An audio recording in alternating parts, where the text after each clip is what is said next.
Last-minute decision changing the manner of execution for death row inmate Stephen West. As we've been telling you today, the Tennessee Department of Corrections announcing late this afternoon West has requested the electric chair. West convicted in the 1986 kidnapping and stabbing deaths of Wanda Romines and her daughter Sheila in Union County. Legal analyst Greg Isaacs joins me now. So Greg, let's talk about what Tennessee law says about this decision.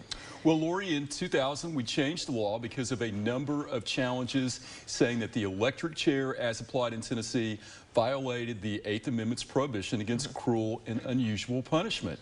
However, we still give prisoners the latitude to choose death by the electric chair because that was the law at the time they were convicted and sentenced, or lethal injection. Now a stunner at the 11th hour, Stephen Michael West, has chosen death by electrocution. And just several weeks ago, it was announced that he had elected not to make a decision, so the state legally defaulted to lethal injection. That's correct, but Lori, both methods have come under intense constitutional scrutiny. Even lethal injection, there has been a rash of litigation over whether the cocktail violates the 8th Amendment. In Oklahoma, there have been botched executions where people don't die.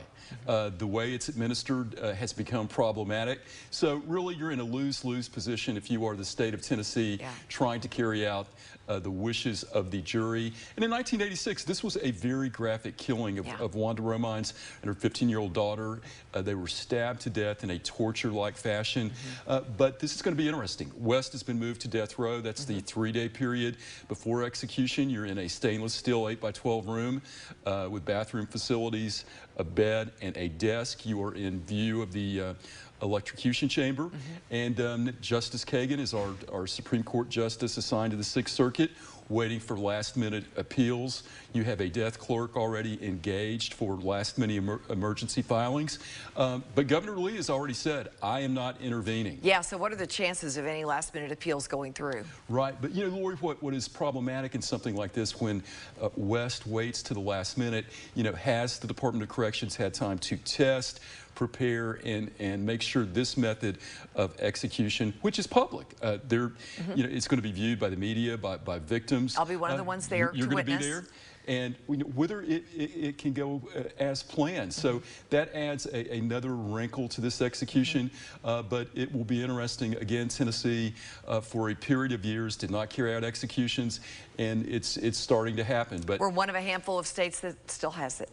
We are, the electric chair. So it'll be interesting to see if it happens in a way that is humane and doesn't violate the 8th Amendment. But again, this isn't the state of Tennessee. This is Stephen Michael West choosing his method of execution. Last-minute decision. All right, and we'll be there to report on it. Greg, thank you. Thank you. All right, if you have a question for Greg, just send an email to askisaacs@wate.com. And be sure to tune in to WATE 6 on Your Side News at 5:30 every Wednesday to see if he answers any of your legal questions.